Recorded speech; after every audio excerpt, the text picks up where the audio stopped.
गांव की सुनसान अंधेरी रात, जहां हर साया डरावना लगता है, हर आवाज इशारा करती है किसी अनजान खतरे का। लेकिन आज की रात अलग है, क्योंकि आज रात आएगी वो जो नीचे से नहीं ऊपर से चलती है। मननंगल, फिलीपींस देश की सबसे खूंखार चुड़ैल।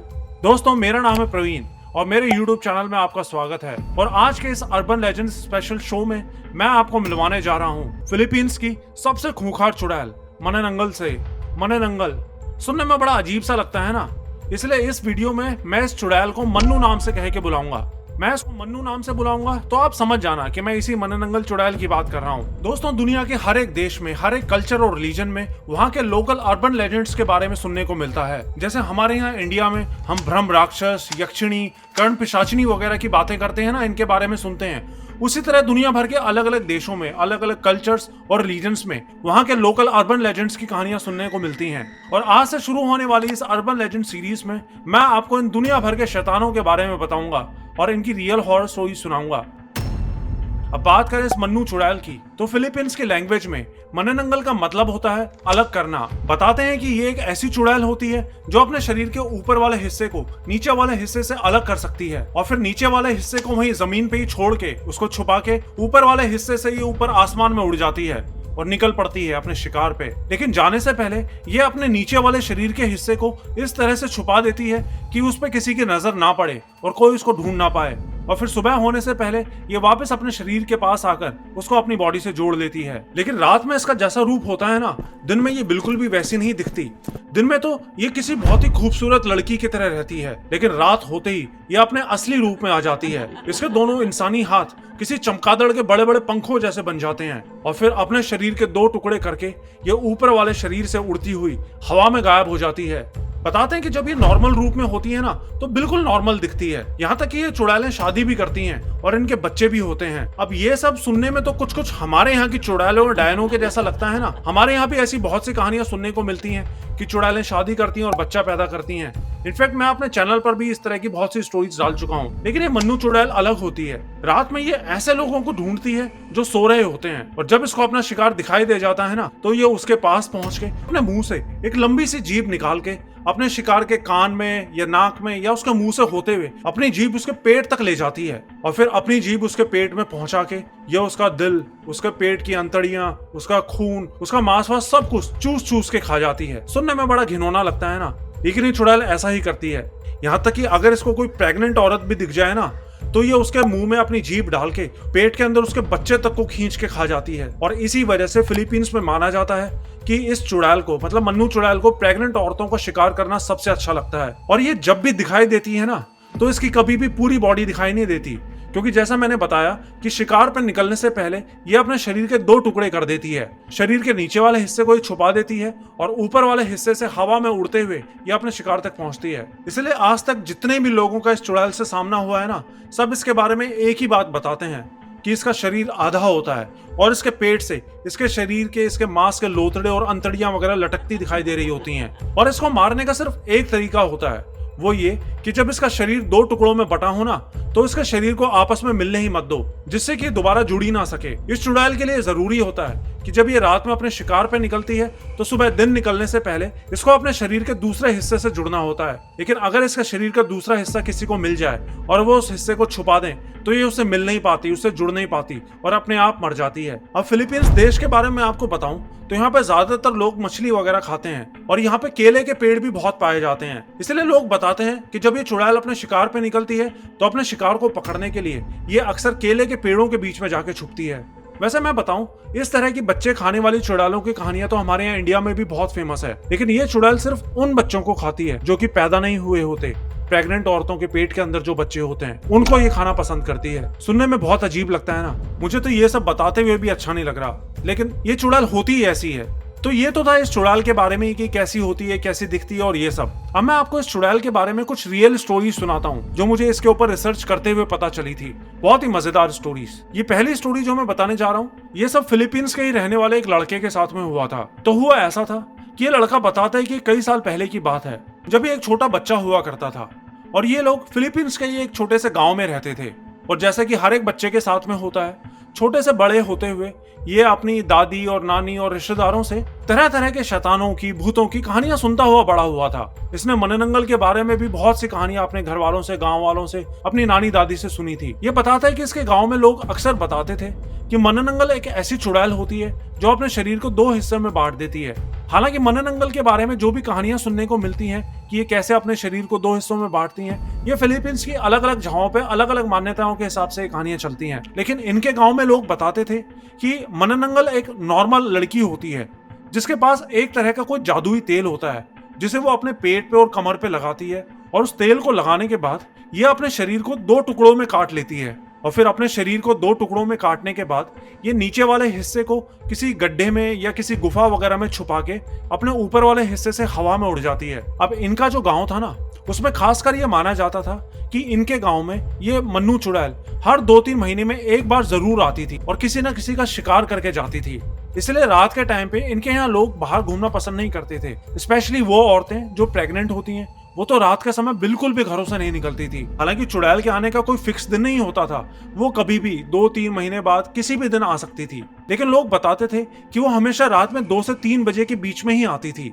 एक और चीज ये लड़का बताता है कि इनके गांव के लोग ये मानते थे और बड़े बूढ़ों से ये हमेशा से सुनता आया था कि मन्नू चुड़ैल जब भी आती है ना, तो जब भी वो आसपास होती है तो हवा में एक अजीब तरह की बदबू आती है, जैसे कि मांस में से खून की एक बदबू निकल रही होती है ना, उस तरह की बदबू। क्योंकि जैसा मैंने बताया, इसका पेट फटा होता है, इसका पेट आधा कटा होता है, तो उसमें से मांस के लोथड़े लटक रहे होते हैं और उससे खून भी टपक रहा होता है। तो वो खून की बदबू पूरी हवा में मिल जाती है और उससे पता चल जाता है कि ये चुड़ैल आसपास ही है। इसके अलावा जब ये उड़ती है ना, तो उसके उड़ने की भी एक बहुत ही अलग आवाज होती है, टिक टिक की। इसके उड़ने से इस टाइप की आवाज आती है, जैसे क्योंकि ये पंखों से उड़ती है तो जो पंख फड़फड़ाते हैं तो उसे टिक टिक टिक इस टाइप की आवाज इसके पंखों से निकलती है। लेकिन ये लड़का बताता है कि इसने इस चुड़ैल के बारे में सुना तो बहुत था, किससे कहानियां तो बहुत इसके बारे में सुनी थी, लेकिन इसका कभी खुद उस चुड़ैल से सामना नहीं हुआ था। ये लड़का बताता है कि तब इसकी उम्र 11 या 12 साल के आसपास रही होगी। तो एक बार ऐसा हुआ कि इसकी एक बुआ थी जो उन दिनों इनके घर पे आई हुई थी। सब कुछ नॉर्मल चल रहा था। इसकी बुआ को इनके घर पे आए हुए 2-3 दिन हो चुके थे, कुछ भी अजीब नहीं हुआ। लेकिन फिर एक रात, उस रात ये लड़का बताता है कि देर रात तक इसको नींद ही नहीं आ रही थी। इसने सोने की बहुत कोशिश की लेकिन नींद आ ही नहीं रही थी, जबकि पहला इसके साथ ऐसा कभी भी नहीं होता था। ऐसा नहीं था कि इसको डर लग रहा था, डर भी नहीं लग रहा था, बस एक अजीब सी बेचैनी हो रही थी। और उन दिनों मोबाइल फोन्स और इंटरनेट वगैरह भी नहीं हुआ करते थे, तो ये पूरी रात बस अपने बेड पे लेटा लेटा सामने खिड़की की तरफ देखे जा रहा था। लेकिन फिर लेटे लेटे अचानक से इसको बाहर खिड़की से एक अजीब सी आवाज आती सुनाई दी, टिक टिक टिक टिक।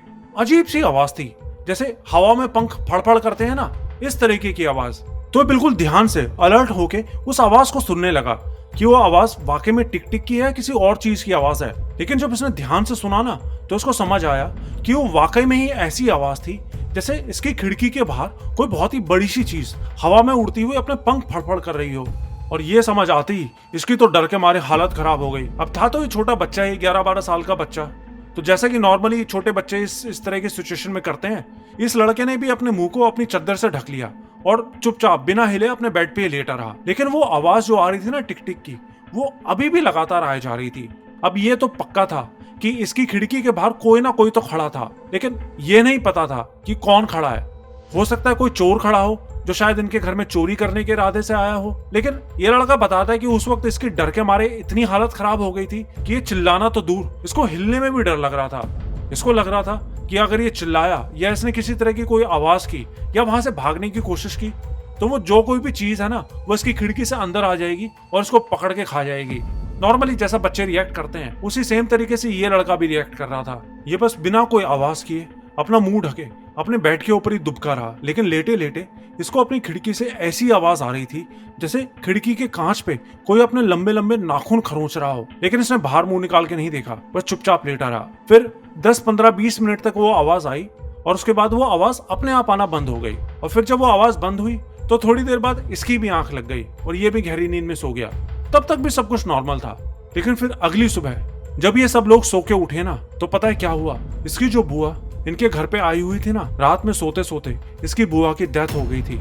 और सिर्फ इतना ही नहीं, असल में इसकी बुआ की शादी कुछ ही महीने पहले हुई थी और उस वक्त इसकी बुआ प्रेग्नेंट थी। और बाद में जब इसकी बुआ को हॉस्पिटल लेकर गए ना, तो पता चला कि उनके पेट में जो बच्चा था, उस बच्चे के शरीर के भी टुकड़े कटे हुए थे। तो ये सब होने के बाद इस लड़के ने अपने घर वालों को रात की सारी बात बताई, जो कुछ इसके साथ में रात में हुआ था और जो अजीब अजीब आवाजें इसने रात में सुनी थी। तो उसके घर वालों ने इसके ऊपर बहुत गुस्सा किया कि अगर तुझे इस तरह की कोई आवाज सुनी थी तो तूने हम लोगों को उठाया क्यों नहीं, हमें बताया क्यों नहीं। लेकिन जैसा मैंने बताया, ये खुद ही एक छोटा बच्चा था, इसलिए इससे ज्यादा उम्मीद नहीं रखी जा सकती थी। लेकिन इनके घर वालों का और इनके पूरे गाँव वालों का यही मानना था कि उस रात इसने जो अपनी खिड़की के बाहर आवाजें सुनी थी ना, वो पक्का वही मननंगल चुड़ैल थी जो इसकी बुआ का शिकार करने के लिए वहां पे आई थी। और वो अपना शिकार करने में सफल हो गई। और रात में जो उसको लग रहा था ना कि वो आवाजें इसकी खिड़की के बाहर से आ रही थी, वो असल में इसकी खिड़की के बाहर से नहीं, बल्कि इसके कमरे के साथ में जो दूसरा कमरा था जिसके अंदर इसकी बुआ सो रही थी, उस कमरे की खिड़की के बाहर से आ रही थी। लेकिन अफसोस की बात है कि कोई कुछ कर नहीं सका और वो चुड़ैल अपना शिकार करके चली गई। दोस्तों, ये थी पहली स्टोरी, बहुत दर्दनाक स्टोरी थी। अब मैं आपको इस चुड़ैल की एक और स्टोरी सुनाता हूँ और ये स्टोरी भी बहुत मजेदार है। तो स्टोरी ऐसी है कि फिलीपींस में ना एक छोटा सा शहर पड़ता है, आयलो करके, और इस शहर में बहुत सारे छोटे छोटे गाँव है। तो यही एक गाँव में ये लड़का अपनी फैमिली के साथ रहा करता था। इसकी फैमिली में ये, इसका छोटा भाई, इसके मम्मी पापा और इसकी दादी रहते थे। अब इनका जो गांव था ना, वो इस तरह का था कि वहां पर ज्यादातर लोग मछली पकड़ने का काम करते थे और फिर मछली बेच के ही अपना घर चलाया करते थे। साथ ही गांव में जो घर बने हुए थे वो भी एक दूसरे से बहुत दूर दूर बने हुए थे, मतलब एक घर से दूसरा घर काफी दूर पड़ता था। अब इनका जो गाँव था ना, उसमें लड़का बताता है कि बाकी सब कुछ तो ठीक था, लेकिन इनके गांव के लोग इसकी दादी को बिल्कुल पसंद नहीं करते थे। इसकी दादी वैसे तो ज्यादातर घर के अंदर ही रहती थी, लेकिन कभी कभार किसी काम से अगर उनको बाहर जाना होता था तो गांव के सब लोग उनको देख के अपने घरों के अंदर घुस जाते थे। कोई भी उनके सामने आने की हिम्मत नहीं करता था। अब जब ये लड़का छोटा था तो उसको ये बात बहुत बुरी लगती थी कि लोग मेरी दादी के साथ में इस तरह से क्यों करते हैं। लेकिन जैसे जैसे ये धीरे धीरे बड़ा होने लगा ना, तो उसको ये पता चला कि गांव के लोग ये कहते थे कि इसकी दादी एक मननंगल चुड़ैल है और इस वजह से सब के सब लोग उससे डरते थे। साथ ही इसकी दादी का जो हुलिया है ना, वो भी कुछ कुछ ऐसा ही था, मतलब लंबे सफेद बाल, आंखें बिल्कुल गड्ढों में घुसी हुई, पतली पतली लंबी उंगलियां। लेकिन ये बताता है कि गांव के लोग चाहे इसकी दादी के बारे में कुछ भी बोलते हो, इसकी दादी इससे और इसके पापा से, मतलब अपने बेटे और पोते से, इसकी दादी बहुत प्यार करती थी। ये लोग पहले तो गांव में ही रहा करते थे, लेकिन बाद में इसके पापा की जब जॉब शहर में लग गई तो ये दोनों भाई अपने मम्मी पापा के साथ में शहर में ही रहने लगे थे। लेकिन इनकी दादी अभी भी गांव में रहती थी और ये लोग भी बीच बीच में गांव में चले जाया करते थे अपनी दादी से मिलने के लिए। लड़का बताता है कि जब भी ये अपनी दादी से मिलने जाता था ना, तो इसकी दादी इसकी फेवरेट डिश बना के इसको खिलाती थी और जब ये वहां से जाते वापस शहर के लिए तो वो उसको पैसे भी देती थी। कहने का मतलब कि इसकी दादी इन लोगों से बहुत प्यार करती थी। वो चुड़ैल वाली बातें जो इसकी दादी के बारे में की जाती थी, वैसी तो इसकी दादी बिल्कुल भी नहीं थी। कई बार क्या होता था ना कि आपस में खेलते हुए बच्चे लड़ते या गांव का कोई बच्चा इस लड़के को परेशान करता तो उनको धमकी देता कि मैं अपनी दादी को बता दूंगा, और इसकी दादी का नाम सुनते ही सब बच्चे दूर हो जाते थे। लेकिन इस लड़के को हमेशा यही लगता था कि ये सब कुछ फर्जी बातें हैं। लेकिन फिर एक बार क्या हुआ कि इनके गांव में एक मेला लगा हुआ था। वो मेला इनके यहाँ हर साल लगता था। इनके गांव के बाहर एक बड़ा सा खाली ग्राउंड था जहाँ पे वो मेला लगता था और वहाँ पे गांव के सब लोग, बच्चे बूढ़े वगैरह सब जाया करते थे। मेले में लोग देर रात तक रुकते, खाना पीना खाते और खूब मस्ती करते। तो उस साल भी ऐसा ही हुआ। जब इनके गांव के बाहर वो मेला गया तो अपने मम्मी पापा और अपने भाई के साथ उस मेले में घूमने के लिए गया था, लेकिन इसकी दादी इनके साथ में नहीं आई थी। अब मेले में क्या हुआ कि ये सब बच्चे तो अपना एक जगह अलग से खेल रहे थे, लेकिन इसके जो पापा थे वो एक अलग जगह अपने दोस्तों के साथ बैठे दारू पी रहे थे। और फिर रात में दारू पीते पीते इसके पापा और उसके पापा के एक दूसरे दोस्त का आपस में पॉलिटिक्स की किसी बात को लेकर झगड़ा हो गया और झगड़ा इतना बढ़ गया कि ये दोनों एक दूसरे को मरने मारने को उतारू हो गए। लेकिन फिर इनके दूसरे दोस्तों ने और आसपास के दूसरे लोगों ने किसी तरह इनका बीच बचाव किया और इनको अलग किया। तब तक ये लड़का और इसकी मम्मी, इसके भाई वगैरह भी वहां पे पहुंच चुके थे इसके पापा के पास में। तो उन्होंने अपने पापा को समझाया। तो इसके बाद ये सब लोग वहां से वापस अपने घर की तरफ आने लगे। अब क्या हुआ कि ये लोग जिस रास्ते से आ रहे थे ना, उस रास्ते पे बहुत सारे बांस के पेड़ लगे थे।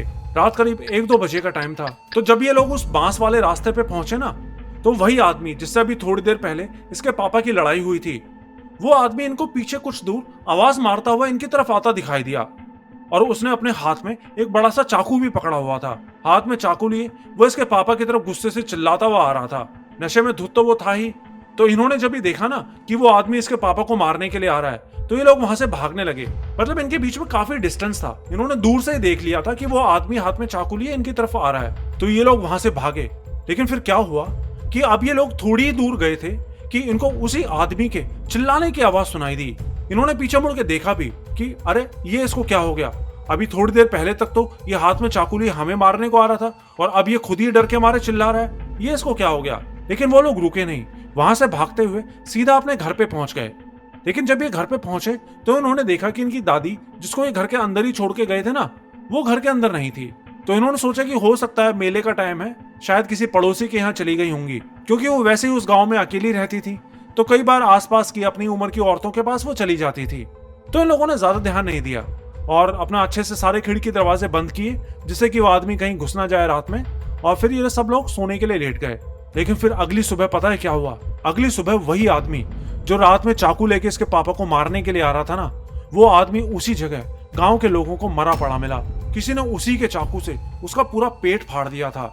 लेकिन सिर्फ इतना ही नहीं, उस लाश के पास में जो बड़े बड़े बांस के पेड़ लगे हुए थे ना, इनको उन्हीं बांस के पेड़ों के ऊपर इसकी दादी भी लटकी मिली, जिंदा।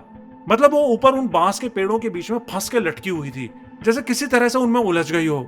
थोड़ी बहुत खरोंचे लगी थी उनके शरीर पे, लेकिन वो बिल्कुल ठीक थी, बस वो उन बांस के पेड़ों के ऊपर फंस गई थी। और उस दिन के बाद से ये लड़का बताता है कि इसको भी ये पक्का यकीन हो गया था कि इसकी दादी एक मननंगल है, और उस रात पक्का इसकी दादी ने ही उस आदमी को मारा था, जिससे कि वो इसके बेटे को कोई नुकसान ना पहुंचा सके। शायद उस वक्त इसकी दादी अगर वहां पे ना पहुंची होती तो हो सकता है वो आदमी इनका पीछा करते हुए इनके घर तक पहुंच जाता और इसके पापा को मार डालता। लेकिन इसकी दादी ने उसको बीच में ही पकड़ लिया और उसको जान से मार दिया। और ऐसा करते हुए शायद वो उन बांस के पेड़ों के बीच में फंस गई और उलझ गई।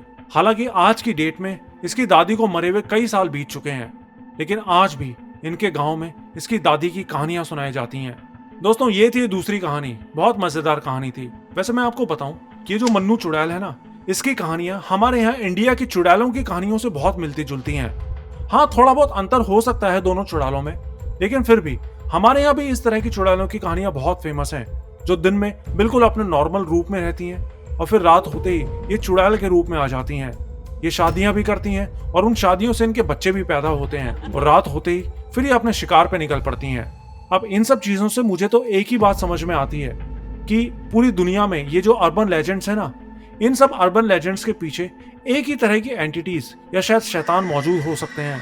भूत, प्रेत, चुड़ैल और दुनिया भर के मिस्ट्री से रिलेटेड वीडियोस मैं अपने चैनल पर लेकर आता रहता हूँ, इसलिए चैनल को सब्सक्राइब जरूर कर लेना और बेल आइकन दबा देना। और जाने से पहले पंजाब की चुड़ैलों को ये वीडियो देखना मत भूलना, बहुत मजेदार वीडियो है। बहुत जल्द आऊंगा एक और मजेदार वीडियो के साथ। आज के लिए इतना ही, गुड बाय।